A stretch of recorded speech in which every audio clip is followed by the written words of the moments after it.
Нафтените деривати во следните 2 недели остануваат наевтини во регионот, рече денеска премиерот Христијан Мицкоски.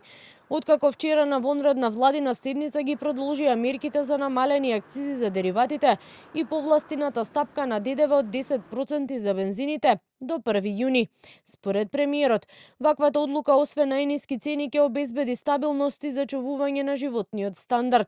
Одговарајќи на новинарско прашање по пуштањето на новиот градски пазар во Виница, Мицкоски вели, менаџирањето со енергетската криза досега во овие 3 месеци се покажало успешно и уште еднаш повтори дека поради најниските цени на дериватите, гориво на бензинските пумпи низ земјава не точат само македонските, туку и граѓаните од соседството, но како влада не размислуваат во насока да се ограничи точењето на гориво за странци. Вчера имавме воредна онлайн седница, ги продолживме мерките до 1 јуни.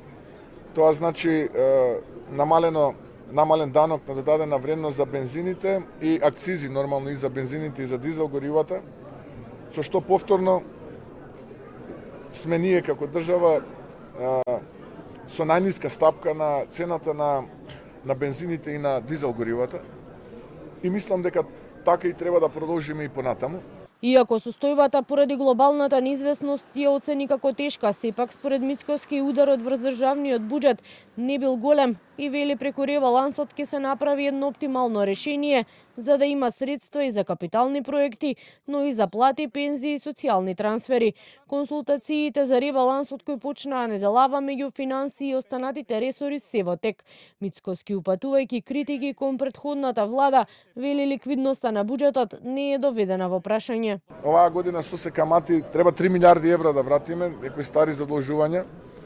Така што генерално состојбата се разбира дека е тешка, но сега ние нема да очајуваме. Прво ја ограбија државава, ја оставија ограбена со празна каса, уништена, девастирана и сега после 2 години од кога конечно ја консолидиравме, почнавме озбилно да ги враќаме долговите кои што тие ги ограбија, па го пренесоа капиталот надвор од Македонија. Сега нова теза од минатата година слушам, ке сме банкротирале 25-та, помина 25-та, сега ке сме банкротирале 26-та. Едно е точно дека ја ограбија државата и оставија со празна каса и со долгови. Какви цени на горивата ќе плаќаат македонските граѓани од понеделник на полнок ќе се знае по утрешната одлука на регулаторната комисија за енергетика.